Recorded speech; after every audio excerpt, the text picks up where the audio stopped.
நிஜமாவே இன்னைக்கு வந்து இவங்களை பார்க்கும்போது மனசுக்கு ரொம்ப கஷ்டமா இருக்குங்க.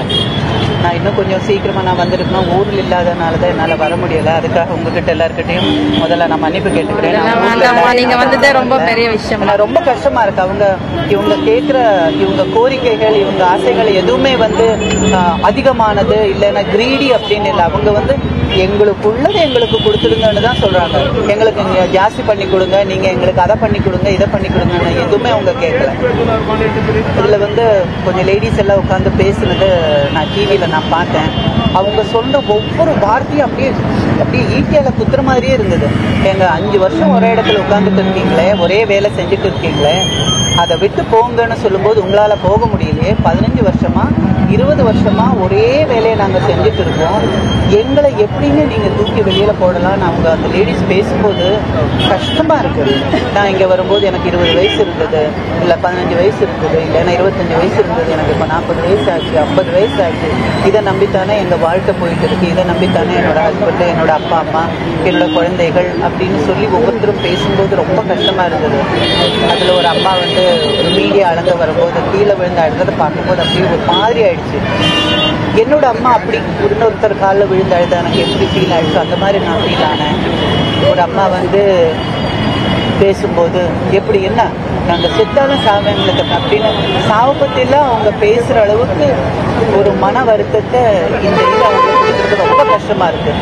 தயவு செஞ்சு அவங்க கேட்குறத நான் வந்து எந்த அரசியல் சார்பிலும் நான் இங்கே பேச வரல.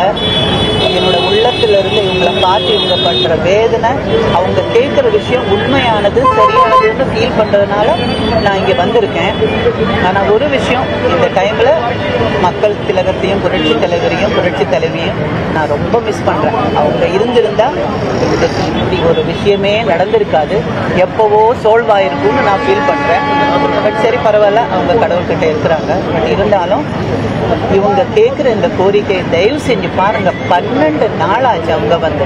நான் ஒரு 20 நிமிஷம் உட்காந்துட்டு எழுந்திரிக்கும் போது என்னால் எழுந்திரிக்க முடியல, கால் அப்படியே மறுத்து போச்சு.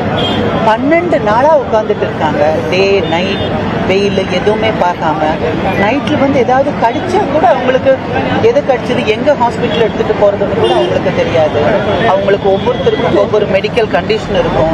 உடம்பு சுகம் இல்லாதவங்க இருப்பாங்க, கரெக்ட் டைமுக்கு மாத்திரை சாப்பிடாம கீழே தலை சுற்றி போகிறவங்க இருப்பாங்க. அப்படி ஏதாவது நடந்துருச்சுன்னா அவங்க ஃபேமிலிக்கு தான் அவங்க இல்லாமல் போகிறாங்க. பழி வாங்குறதுக்கோ நீங்கள் அப்படி செஞ்சால் நாங்கள் இப்படி செய்வோம், நீங்கள் இப்படி போனால் நாங்கள் அப்படி பண்ணுவோம் அப்படின்னு பேசுகிற டைம் இல்லை.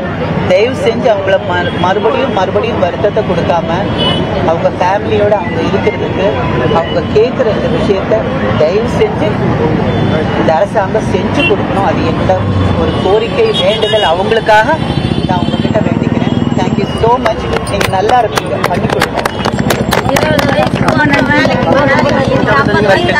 தெரியுதுப்பா, 20 வயசு வந்து சேர்ந்தோம் இந்த வேலைக்கு. இன்னைக்கு 50 வயசு ஆகுது. இப்ப போனா நாங்க வேற வேலை, எந்த வேலை செய்யணும்? இந்த வேலையை செஞ்சு பழகிட்டோமா, வேற கம்பெனிக்கு போயிட்டு மறுபடியும் வேலை செய்ய முடியுமா எங்களால? இதை நம்பிதாமா நாங்க இருக்கிறோம். இந்த சமயத்துல கல்யாணம் வேற வச்சிருக்கிறோமா. எல்லாம் நல்லபடியா நடக்கும் பாருங்க. நமக்கு அப்படி ஒரு ஆசை இருக்கு, எல்லாம் சீக்கிரமா சுமூகமா முடியும். பிள்ளைங்களை வீட்டுல விட்டுட்டு இருக்கு. தெரியும். அது வேற பயமா இருக்கு. இப்ப இருக்கிற சேஃப்டிக்கு எங்களுக்கு கஷ்டமா இருக்கு. இங்கே இருக்கிறதுனால எங்களுக்கு இப்ப அந்த உடம்பு சுகம் இல்லன்றதை விட்டுட்டு இன்னொரு பயம் என்னன்னா சேஃப்டி வேற பயமா இருக்கு. இவங்க எல்லாரும் பொம்பளை குழந்தைங்களை வீட்டுல விட்டுட்டு உட்கார்ந்து சொல்லுவாங்கல்ல.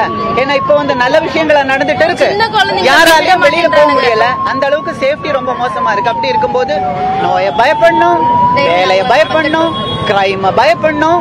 நிம்மதி அவங்களால இங்க இருக்க முடியுதா சொல்லுங்க? வீட்டுல பெண் குழந்தை இருக்கு, வீட்டுல சின்ன குழந்தை இருக்கு, வீடு லாக் பண்ணலையே, குழந்தை டோரை திறந்திருந்தா வெளியில போயிடுச்சுன்னா அது மிஸ் ஆயிடுமே. இதெல்லாம் நிறைய விஷயங்கள் அவங்களுக்கு வருத்தப்பட வேண்டியதா இருக்கு.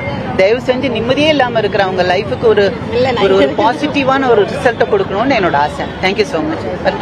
அனைத்து விதமான உள்ளூர் மற்றும் உலக செய்திகளுக்கு நமது www.adibantv.com என்ற இணையதளத்தை பார்வையிடவும்.